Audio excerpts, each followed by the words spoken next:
Hello everyone, a very welcome to the Swami Vivekananda institute. जैसा कि आपको पता है हम क्या कर रहे थे, जितने भी रिसर्च मेथोडोलॉजी से इम्पॉर्टेंट पीवाईक्यू है उनको हम टॉपिक वाइज देख रहे थे।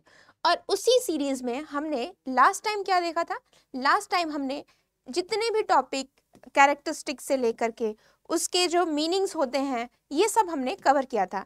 आई थिंक हमने 20 तक जो है ना सारे पीवाईक्यू कवर कर लिए थे। देखिए, मेरा मुद्दा जो है वो ये नहीं है कि हमें पीवाईक्यू फटाफट कवर करना है।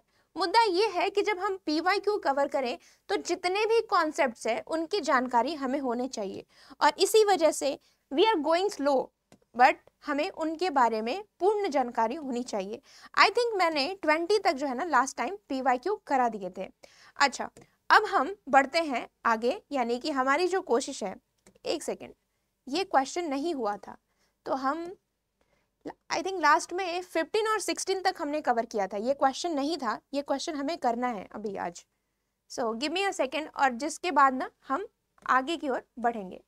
तो लास्ट टाइम जब हमने डिस्कस किया था वो यहाँ तक था। क्वेश्चन नंबर 16 मैंने आपसे पूछा था कि बताइए इनमें से कौन जो है ना रिसर्च क्वेश्चन का टाइप नहीं है। ये क्वेश्चन मैंने आपसे पूछा था, और जब हम सॉल्व कर रहे थे तो हमने देखा था कि जो रिसर्च क्वेश्चन है वो रिसर्च हाइपोथेसिस से अलग होता है, और यही चीजें हमने डिस्कस की थी।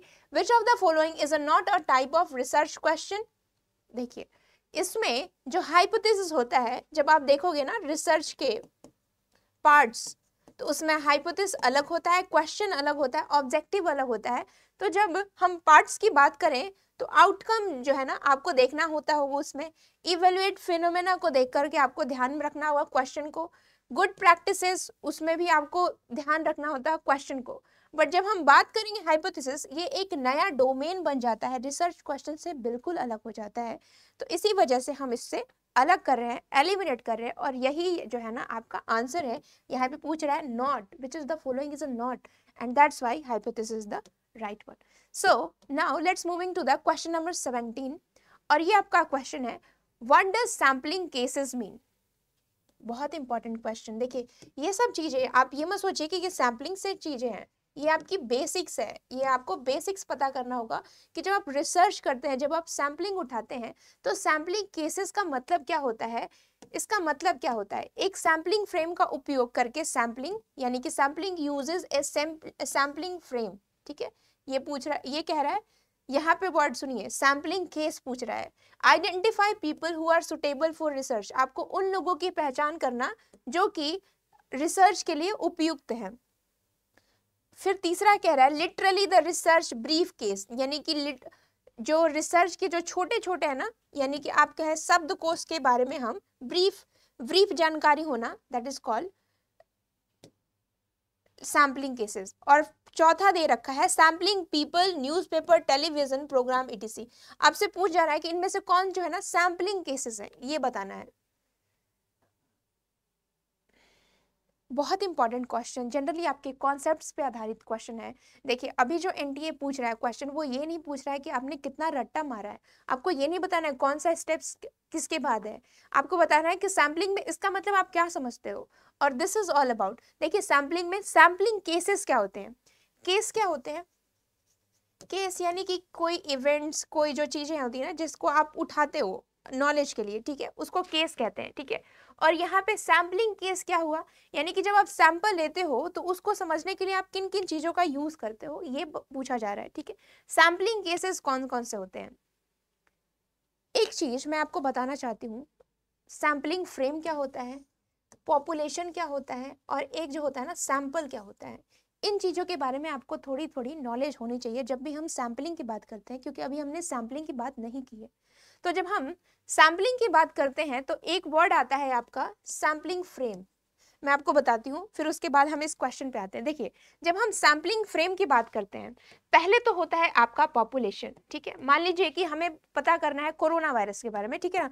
कोरोना वायरस जो है ना वो कितने लोगों को प्रभावित करती है, तो हमने क्या किया, एक पॉपुलेशन ले लिया एक जगह। मान लीजिए कि हमने धारावी का एग्जाम्पल लिया, और धारावी में जाकर के हम क्या कर रहे हैं, पॉपुलेशन, धारावी के पॉपुलेशन की जो है ना हम जानकारी ले रहे हैं, उनकी कोरोना वायरस कितने तेजी से फैल रहा है वहां पे।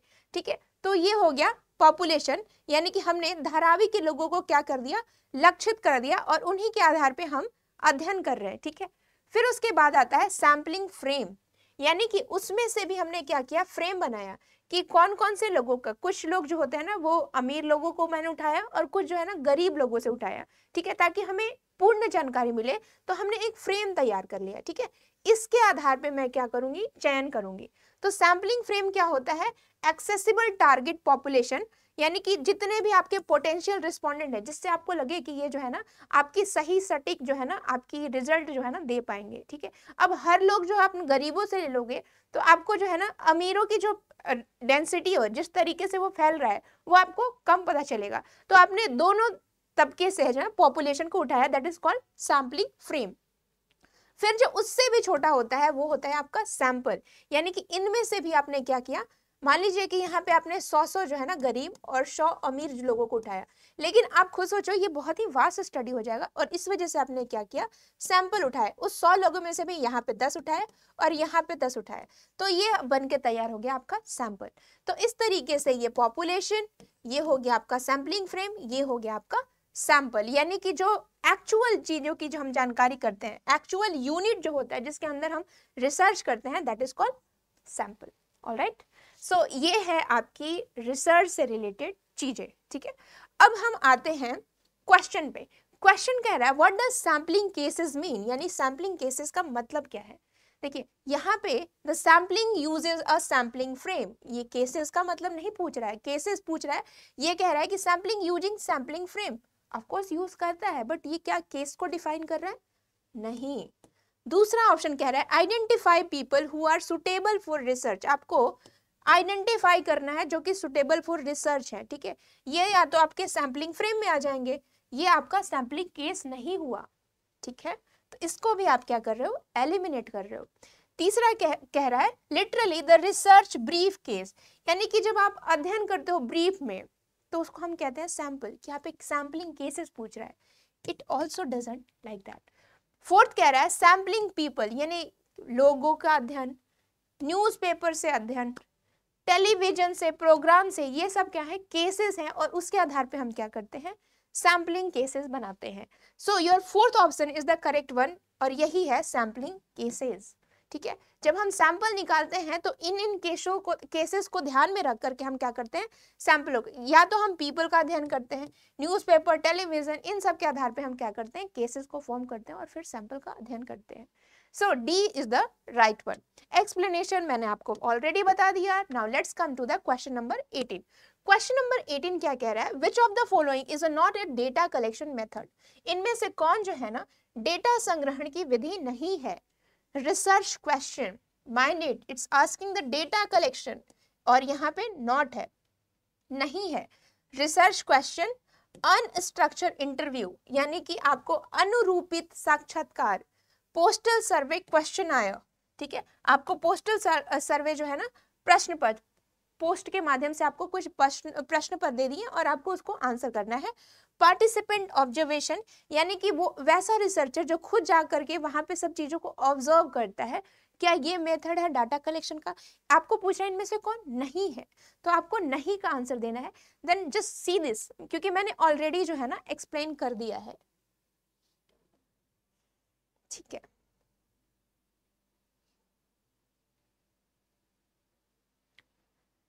देखिए जब हम बात करते हैं डेटा कलेक्शन की मेथड बहुत सारे होते हैं, ठीक है, और इनमें से कुछ मेथड्स आपको दे रखे हैं यहाँ, इंटरव्यू के थ्रू, सर्वे के थ्रू, क्वेश्चन आयर के थ्रू, ऑब्जर्वेशन के थ्रू आप क्या करते हो, डेटा को कलेक्ट करते हो। लेकिन जब हम बात करते हैं क्वेश्चन करना, रिसर्च क्वेश्चन बनाना, ये तो एक जो है ना एक स्टेप है, ठीक है, एक उसका पार्ट है, ये डेटा कलेक्शन का मेथड नहीं है, ठीक है।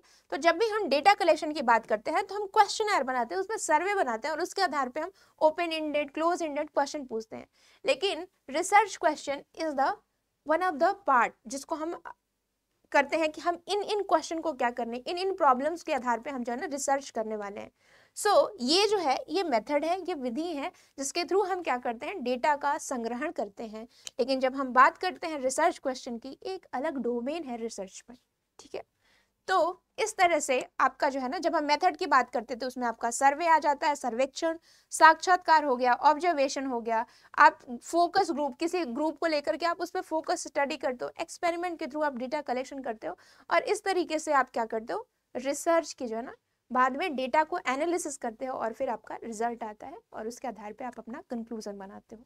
ठीक है, तो क्वेश्चन नंबर 19 पे आते हैं और 19 कह रहा है why is data analysis concern with the data reduction, कि जब हम डेटा एनालिसिस करते हैं, देखिए अभी हमने क्या पढ़ा, डेटा कलेक्ट कर लिया हमने, डेटा कलेक्शन को हमने देखा कौन कौन से मेथड से होता है, फिर हमने देखा डेटा एनालिसिस, यानी कि जो डेटा हमने कलेक्ट किया उसको हम क्या कर रहे हैं, रिड्यूस, डेटा को एनालिस कर रहे हैं, बट डेटा एनालिसिस के दौरान हम क्या करते हैं, रिड्यूस करते हैं उनको, हम क्या करते हैं, धीरे धीरे कम करते हैं कि कौन कौन से जो है ना हमारे काम का चीज है। ठीक है, तो हम डेटा रिडक्शन करते हैं। तो ये पूछ रहा है कि ये क्यों करते हैं, why is data analysis is concern with the data reduction, यानी कि डेटा विश्लेषण डेटा संक्षेपण से क्यों संलग्न है, क्योंकि बहुत अधिक डेटा जमा किया जाता है जो आवश्यक है। ठीक है, because far too much data is collected than it is required। ठीक है, अनावश्यक आई थिंक होना चाहिए, अनावश्यक है। ठीक है, दूसरा कह रहा है because we need to make sense of the data, क्यों हम रिड्यूस करते हैं, ताकि हम डेटा को जो है ना समझ पाए। और तीसरा कह रहा है कि because the repetition of answer of the question, बार बार एक ही चीज रिपीट कर रहा है, इसी वजह से हम क्या करते हैं, डेटा को रिड्यूस करते हैं। फिर उसके बाद कह रहा है because the sample size has been exceeded, sample की साइज बढ़ गई, इस वजह से हम क्या करते हैं, रिड्यूस कर देते हैं। अब आपको बताना है कि इनमें से कौन सा जो रीजन है जिसकी वजह से हम डेटा जो कलेक्ट करते हैं उसको हम फिर रिड्यूस करते हैं, उसको कम करते हैं, आपको ये बताना है, बहुत इंपॉर्टेंट। देखिए ये सब चीजें आपको कॉन्सेप्ट्स के थ्रू समझना है, इट्स अ एप्टीट्यूड, और आपको थोड़ी थोड़ी आपको इस जानकारी होना चाहिए। जब हम data collection steps of research पढ़ेंगे ना, तो इन चीज़ों को डेप्थ में पढ़ेंगे, बट ये सब चीज़ें आपको कॉन्सेप्ट्स के रूप में आपको पता होनी चाहिए, और इसी के बारे में हम आज डिस्कशन कर रहे हैं। योर कॉन्सेप्ट्स रिलेटेड कॉन्सेप्चुअल चीज़ें जो है ना आपको पता होनी चाहिए रिसर्च को लेकर के, और ये क्वेश्चन उसी के आधार पर आपसे पूछा जा रहा है। देखिए, जब हम डेटा कलेक्शन की बात करते हैं तो बाद में हम डेटा को एनालिसिस करते हैं। डेटा एनालिसिस क्या होता है, यानी डेटा को हम क्या करते हैं, विश्लेषण करते हैं। ठीक है, कि कौन जो है ना बार बार आ रहा है, कौन जो है ना रिपीट कर रहा है, कौन से ट्रेंड को फॉलो कर रहा है। जैसे मान लीजिए कि सब लोग क्या कर रहे हैं, सब लोग कह रहे हैं ना हाँ में आंसर दे रहे हैं, तो हाँ वाला ट्रेंड जो है ना ज्यादा है, या फिर कुछ चीजें जो है ना आपको इंगित कर रही है कि अच्छा ये रिजल्ट। तो जब आप डेटा कलेक्ट करते हो उनको आप क्या करते हो, आप बार ग्राफ के थ्रू, आप चार्ट के थ्रू आप उसको एनालाइज कर सकते हो, पैटर्न क्या है, उसकी जो रूपरेखा है आंसर देने की वो किस तरीके से बन रही है, और उसके आधार पे आप उसको समझते हो कि जो डेटा है वो मूल रूप से कहना क्या चाहता है। आप ऑब्जर्व करते हो, फिर उसको रिड्यूस करते हो, फिर आपको देखते हो कि कौन कौन सा ऐसे सिमिलर है, कौन कौन सा ऑप्शन जो है ना, कौन सी जो है ना एक्सेप्शनल केसेस हैं, कौन सी ऐसी चीजें जो है ना कि जो सब कह रहे हैं और एक जो है ना नहीं कह रहा है, तो आप उनको भी देखते हो। तो इस तरीके से एक ट्रेंड को देखते हो, एक पैटर्न को देखते हो, और कौन सी चीजें जो है ना वो ट्रेंड में नहीं आ रही है उनको भी आप देखते हो। तो इस तरीके से आप डेटा को एनालिसिस करते हो और फिर रिड्यूस करते हो। बट ये करते क्यों हो, why do you do this, because ताकि आप हम समझ सके कि डेटा कह क्या रहे हैं, तो हम डेटा को समझने की कोशिश करते हैं, that's why we reduce the data. ठीक है, तो आपका बी जो ऑप्शन है वो सही है। देखिए, रिपीटेशन होना कोई बुरी बात नहीं है, रिपीटेशन को भी आप क्या करते हो, उसको ऐड करते हो कि ये चीजें रिपीट हो रही है बार बार, मतलब ये ट्रेंड को फॉलो कर रही है, तो आप उनको तो करते ही हो। बट क्यों करते हो ऐसा, क्योंकि आप रिपीट करते हो और इसी वजह से आप डेटा को रिड्यूस करते हो और फिर उसके बाद आप एनालिसिस करते हो। ठीक है, तो जब हम बात करते हैं डेटा रिडक्शन की, तो हम क्या करते हैं, डेटा में जो समझने में जो टाइमिंग लगती है उसको हम घटाने की कोशिश करते हैं। जैसे मान लीजिए कि मैंने डेटा कलेक्ट किया और ये डेटा जो है ना मुझे कलेक्ट करने में बहुत टाइम लगा, तो मैं क्या करूंगी, उसको एक बार ग्राफ के थ्रू, उसके एक चार्ट के थ्रू आपको अच्छे से समझाने की कोशिश करूंगी, एक टेबल के थ्रू आपको रिप्रेजेंट करूंगी, ताकि आप उन चीज़ों को आराम से समझ पाए। और उसमें हम क्या करते हैं, प्रोसेस करने के लिए कोई मेथड यूज करेंगे, जैसे मान लीजिए एसपीएस सिस्टम, बहुत सारे सिस्टम के थ्रू हम डेटा कलेक्शन, डेटा एनालिसिस करेंगे, ठीक है। और उसी के थ्रू हम क्या करते हैं, रिड्यूस करते हैं। डेटा एनालिसिस में आप क्या करते हो, देखते हो कि कौन सा जो है ना पैटर्न है, कौन सी रुझान जो है, जैसे आपने सुना होगा जब इलेक्शन होता है तो इलेक्शन में आंकड़े आते हैं, जब आंकड़े आते हैं तो आप देखते हो कौन सा जो है ना पार्टी जीत रही है, कौन कौन सी पार्टी किस जो है ना क्षेत्र में उनकी जो है ना बहुमत मिल रही है। तो ये क्या है, ये रुझान है, किस तरीके से कौन सा दल जो है ना वो ज्यादा उनको वोट मिल रहा है। तो आप उन डेटा को क्या करते हो, देखते हो, पैटर्न को समझते हो कि फिर उसके बाद आप देखते हो कि बहुत सारी पैटर्न है जो जीतते हुए दिखती है, लास्ट में आप देखते हो कि वो कंप्लीटली हार जाती है। तो उसके बाद जो है ना आपकी जो कलेक्शन होती है, एनालिसिस जो होती है ना, वो अपोजिट हो जाती है। तो इस तरीके से डेटा क्या करती है, मदद करती है आपको पैटर्न को समझने में।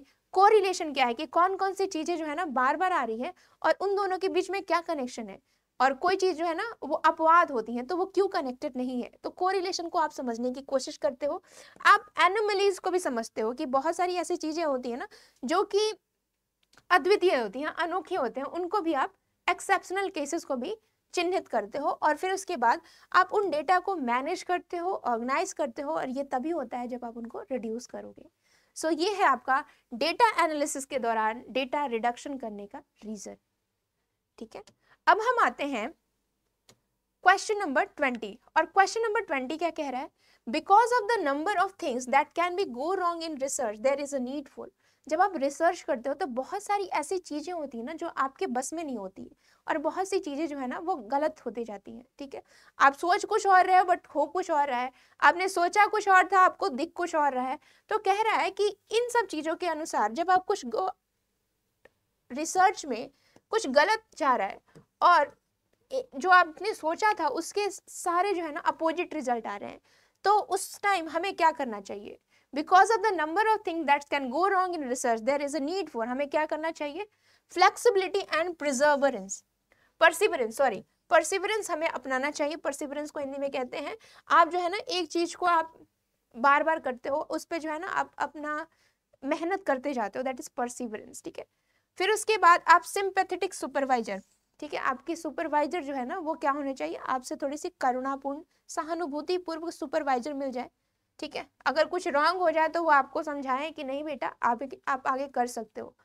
फिर तीसरा कह रहा है an emergency source of finance, आपके पास पैसे इतने होने चाहिए कि आप जो है ना रिसर्च ना भी हो तो आप आराम से जी सकते हो। Wisdom of to know the right time to quit, आपको पता होना चाहिए कि अब रिसर्च नहीं हो रहा है, अब मुझे छोड़ देना चाहिए।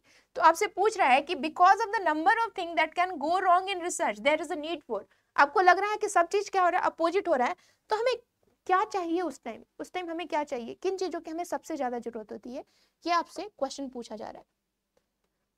बहुत इंपॉर्टेंट क्वेश्चन, इसी को तो कहते हैं रिसर्च एप्टीट्यूड, आपके अंदर एक गुण, और ये जो गुण है ना इसी से रिलेटेड क्वेश्चन पूछा जा रहा है कि एक अच्छे रिसर्चर को जब उसके सामने लगे कि सब चीजें जो है ना उसके अगेंस्ट हो रही है, ठीक है, आपने सोचा कुछ और था, हाइपोथेसिस में आपका जो है ना ऑब्जर्वेशन कुछ और आ रहा है, तो आपको उस टाइम क्या करना चाहिए, एक अच्छा रिसर्चर का उस टाइम गुण क्या होता है, ये आपसे पूछा जा रहा है। और वो आंसर तभी आप दे सकते हो जब आपके अंदर वो एप्टीट्यूड हो, आपके अंदर वो गुण हो, ठीक है। So just try to analyse this question, और फिर हम उसको देखेंगे कि कैसे जो है ना हम इस क्वेश्चन को समझ सकते हैं। क्योंकि आपको पता होना चाहिए कि net JRF is not about clearing the exam, it's also about कि उसके बाद आप अपना रिसर्च करियर स्टार्ट करोगे, और रिसर्च करियर में आप में बहुत सारी ऐसी चीजें आएंगी जिसको आपको फेस करना होगा। तो उस तरह से NT आपसे क्वेश्चन पूछता है कि आप अगर आपके सामने ऐसे दुविधा हो तो आप क्या करोगे।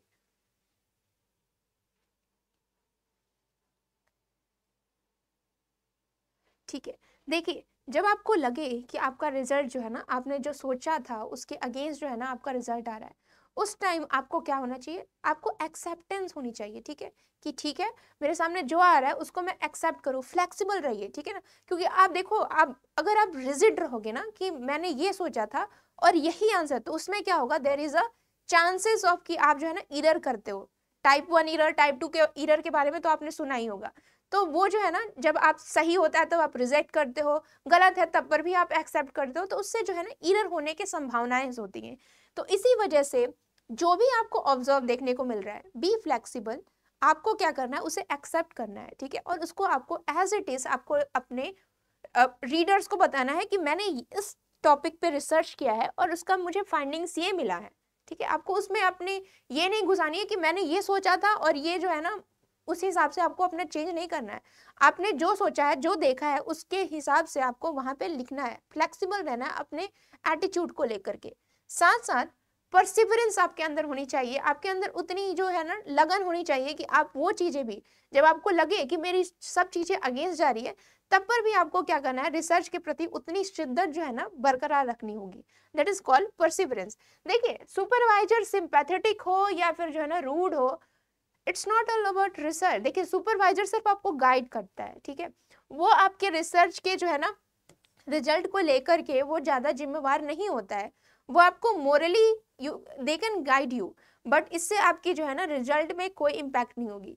तो ये तो भाई सुपरवाइजर की जो है ना एप्टीट्यूड आपको देखने को मिलेगी, ठीक है, और उससे आपके रिजल्ट को कोई लेन देन नहीं। बट ये जो है ना ये बहुत इंपॉर्टेंट है, अगर आप ही फ्लेक्सिबल नहीं होगे, आपके सुपरवाइजर कितना ही अच्छा गाइड कर दे, कितना ही आपको सहानुभूति दे दे, आपका ये होना बहुत जरूरी है। An emergency source of finance, पैसे होने से क्या होंगे, अगर आपको रिसर्च अच्छा है, रिजल्ट नहीं आ रहा है, तो पैसे क्या कर देंगे, पैसे उन चीजों को चेंज कर देंगे, आपको उनको एक्सेप्ट करना होगा, तभी वो रिजल्ट जो है ना, तभी आपका रिसर्च पेपर सही होगा। और कह रहा है कि आपको क्विट कर देना चाहिए उस टाइम पे। क्विट करना इज नॉट अ सॉल्यूशन। अगर क्विट ही करना रहता तो आपने 5 साल इन्वेस्ट क्यों किया। So your first option is the most accurate one, जिसमें हमें क्या करना चाहिए, हमें रिजल्ट को लेकर के फ्लेक्सिबल और परसिवरेंस दिखाना चाहिए, यानी कि हमें क्या करना चाहिए, उसमें जो है ना सततता, जिसको कहते हैं ना, आप लॉन्ग टर्म तक जो है ना आप कमिट कर सकते हो उस रिजल्ट को लेकर के, आपको वो शो करना है। So that is all about a research aptitude. एक क्वेश्चन मैं आपको दिखाना चाहती हूँ, फिर उसके बाद I will try to wrap up this series, because मैंने चाहती कि थोड़ी लंबी वीडियो खींच जाए, क्योंकि यहाँ पे आपकी कॉन्सेप्ट की चीजें जो है ना वो ज्यादा क्लियर की जाती है, रादर देन कि हम सॉल्व करते जाए बस क्वेश्चन। क्वेश्चन ये कह रहा है, the sequential operation of scientific research are, sequence में सजाना है, आपको क्या करना है, उसको क्रमबद्ध तरीके में समझाना है। और जब आप रिसर्च करते हो तो कौन कौन से स्टेप पहले आते हैं और फिर कौन से बाद में आते हैं, आपको उन चीजों को समझना है। एक बात बताऊं, जब भी एग्जाम में इस तरह के क्वेश्चन आते हैं, इट्स अ हिंट कि ये क्वेश्चन बहुत आसान है। क्यों? क्योंकि सिर्फ आपको पहला देखना है और लास्ट वाला देखना है, और अगर पहला और लास्ट वाला आपको लगता है कि यू नो दैट, तो बीच वाला भी जो है ना आप आराम से एक एक दो करके आप एलिमिनेट कर सकते हो। तो अगर ज्यादा ऑप्शन आता है तो ज्यादा चांसेस रहते हैं ना सही होने के, ठीक है। तो यहाँ पे कह रहा है कि जब साइंटिफिक रिसर्च करते हैं, जब किसी चीजों पे आप वैज्ञानिक तरीके से, देखिए सोशल साइंस वाला रिसर्च नहीं है यहाँ पे साइंटिफिक रिसर्च है। और आपको पता है साइंटिफिक में क्या होता है, वेरिएबल्स रहते हैं, एक डिपेंडेंट वेरिएबल, इंडिपेंडेंट वेरिएबल, और उसके हिसाब से आप क्या करते हो, कंट्रोल करते हो। तो यहाँ पे कह रहा है कि साइंटिफिक रिसर्च में आप कैसे सीक्वेंस के रूप में ऑर्गेनाइज करते हो, कोवेरिएशन, एलिमिनेशन ऑफ स्प्यूरियस मेथड, आप सहभावना, जाली संबंधों को आप हटाते हो, फिर सामान्यीकरण और सिद्धांत निर्माण करते हो, generalisation, covariation, theorisation, elimination of spurious relation, theorisation, generalisation, elimination of spurious relation, covariation. Hindi medium वाले बच्चे, पहले जाली संबंधों को आप हटाते हो, फिर सिद्धांत निर्माण करते हो, फिर सामान्यीकरण करते हो, फिर सहभावना करते हो। ये जो है ना सहभावन, ठीक है, इसको कहते हैं हिंदी में आई थिंक कोवेरिएशन को सहभावन। मैं बताऊंगी कोवेरिएशन क्या होता है, ठीक है। तो आपको ये बताना है कि इनमें से कौन जो है ना सीक्वेंस में है जब भी हम साइंटिफिक रिसर्च को कैरी ऑन करते हैं तो, ठीक है। बहुत इंपॉर्टेंट क्वेश्चन, बट कॉन्सेप्चुअल चीज है। देखिए, कोई भी चीज मैं आपको यहाँ पे बिल्कुल नहीं बता रही हूँ जो कि आपको साइंटिफिक रिसर्च से, it's all about your concepts, कि आपको कॉन्सेप्ट्स कितना पता है जब भी आप रिसर्च एप्टीट्यूड को पढ़ते हो। और एक चीज, कोई भी आप रिसर्च करते हो, एक साइंटिफिक रिसर्च का मतलब क्या होता है, आप थियरी को लाते हो। थियरी तो लाना ही उद्देश्य है। मान लीजिए कि अगर मान लीजिए न्यूटन ने क्या दिया, ग्रेविटी का सिद्धांत, ठीक है, और Newton third law of motion आपको पता ही है। तो उन्होंने क्या किया, जब ये एक्सपेरिमेंट किया, जब ये रिसर्च किया, तो उसके बाद क्या आया, थियरी। तो लास्ट में क्या होता है, थियराइजेशन आता है। तो थियराइजेशन इज द लास्ट प्रोसेस जहाँ पे आपको किया जाता है। और आप सबको छोड़िए, आप देखिए कि थियराइजेशन लास्ट में किसके है, थियराइज कब करोगे आप, जनरलाइज करने के बाद जब आपको लगता है कि ये सब चीजें सब पे लागू हो रही है, जब आपको दिखता है कि भाई Ram is a mortal, Shyam is a mortal, all man is a mortal, then this is a theory कि मैन इज अ मॉर्टल। ठीक है, इस तरीके से आप जनरलाइज करके आप थ्योरी लाते हो। अगर आपको लगता है कि ये वैक्सीन जो है ना इस पे भी कारगर है, इस पे भी कारगर है, इस पे भी कारगर है, तो मतलब ये वैक्सीन जो है ना कोरोना वायरस के लिए सही है। तो इस तरीके से आप क्या करते हो, जनरलाइज करके आप थियरी को लाते हो। Generalisation second last, theorisation last one. But हमें और भी समझना है कोवेरिएशन क्या होता है, स्प्यूरियस एलिमिनेशन क्या होता है। ठीक है, देखिए स्प्यूरियस का मतलब क्या होता है, जाली चीजों को, मतलब कि आपको लगता है कि वो दिख रहा है बट वो एक्चुअली में है नहीं। ठीक है, तो पहले आप क्या करोगे, कोवेरिएशन। कोवेरिएशन मतलब क्या होता है, आपको पता है वेरिएशन, वेरिएबल, दो वेरिएबल होते हैं। ठीक है, और अगर एक बढ़ रहा है तो दूसरा क्या कर रहा है, घट रहा है। कोवेरिएशन मतलब क्या होता है, दोनों वेरिएबल सेम रूप से क्या कर रहे हैं, बढ़ रहे हैं। एक बढ़ रहा है तो दूसरा भी बढ़ रहा है, एक घट रहा है तो दूसरा भी घट रहा है।